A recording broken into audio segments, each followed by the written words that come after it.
ආයුබෝවන් යාළුවනේ අද අපි රිවිව් කරන්න යන්නේ 2023 අවුරුද්දේ බොලිවුඩ් සිනමා එකේ ලිටිල් සේක්යක් කර බොක්ස් ඔෆිස් වාර්තා රෙකෝඩ් බිඳ දැමු. ඇක්ෂන් ස්පයි ජෙනරේටර් එක නව හුස්මක් දුන්න චිත්‍රපටයක් වන පතාන් චිත්‍රපටය.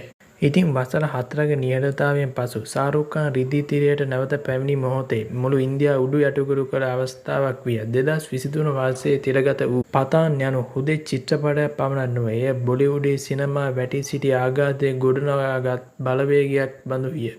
සිද්ධාර්ථ ආනන්දගේ අධ්‍යක්ෂණය සහ යශ් රාජ්ගේ ෆිල්ම් නිෂ්පාදනයෙන් බිහි වූ මෙය ඔවුන්ගේ ස්පයි යුනිවර්සයේ වැදගත් සන්ධිස්ථානයක් විය.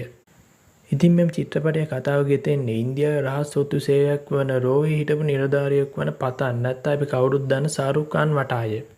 ඉන්දියා රජය විසින් කාශ්මීරයට ලබා දී තිබූ විශේෂ වරප්‍රසාදයක් ඔස්සේ කිරීමට විරුද්ධව පාකිස්තානය සමග එක්ව ඉන්දියාවට ප්‍රහාරයක් එල්ල කිරීමට ජිමි නැත්නම් අපි කවුරුත් දන්න ජෝන් ඒබ්‍රම් නම් වූ දුෂ්ටයා සැරසී. ජිමි යනු රෝ ආයතනයේ හිටපු දක්ෂ නිලධාරියෙකු වන අතර ඔහු දැන් අවුට්පිට් එක්ස් නම් පුද්ගල ත්‍රස්ත කණ්ඩායම මෙහෙයවයි. ඔහු ඉන්දියාවට එරෙහිව ජෛව විද්‍යාත්මක අවියක් භාවිතා කිරීමට උත්සාහ කරයි. මෙම විනාශය නැවැත්වීම සඳහා පතාන් සහ රෝමත් පාකිස්තාන ඔත්තුකාරයෙක් වන රුබීනා නැත්නම් අපි කවුරුත් දන්න දීපිකා පදුකොන් එක්ව දියත් කරන සටන චිත්‍රපටයේ මූලික කතාවයි. ඉතින් මෙම චිත්‍රපටයේ නිරූපණය සහ රංගන දායකත්වය ගැන බැලූ විට ශාරුක් ඛාන් වයස අවුරුදු 57ක් වූද ශාරුක් ඛාන් පෙන්වන ජවය විස්මයජනකය. ඔහුගේ නව පෙනුම ප්‍රේක්ෂකයන් වසඟයට ගත්තේය.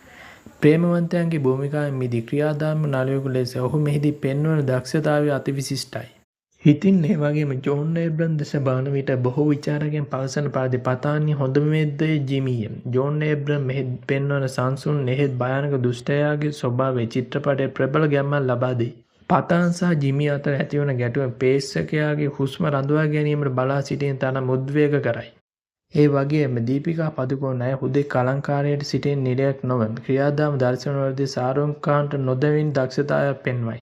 ඉතින් මෙම චිත්‍රපටයේ වඩාත්ම ආකර්ශනීය අවස්ථාවක් වන්නේ ටයිගර් ලෙස සල්මන් ඛාන්ගේ පැමිණීමයි. ශාරුක් ඛාන් සහ සල්මන් වසර ගණනාවකට පසු එකම දර්ශනයේ සටන් වදිනු දැකීම ප්‍රේක්ෂකයන්ට ලැබෙන විශාල තෑග්ගකි. ඉතින් ඔබ ක්‍රියාදාම චිත්‍රපටවලට ආදරය කරන කෙනෙක් නම් ශාරුක් ඛාන්ගේ රසිකයෙක් නම් පතාන් යනු ඔබට අනිවාර්යයෙන් නැරඹිය යුතු චිත්‍රපටයකි. එය හුදෙක් කාලයක් ගත කිරීමෙන් නරඹන චිත්‍රපටයකට වඩා එහා ගිය බොලිවුඩ් සිනමාවේ අභිමානයට නැවත පෙන්වූ සලකුණකි. ඉතින් මේ රිවිව් එක ගැන ඔයාගේ අදහස් කමෙන්ට් වල දාන්න. වීඩියෝ එකට කැමති නම් ලයික් කරලා channel එක subscribe කරලා bell icon එක press කරගන්න. ඊළඟ වීඩියෝ එකකින් තාත් වයරේ මොයි රිවිව් එකක් එක්ක නැවත හමු වෙමු.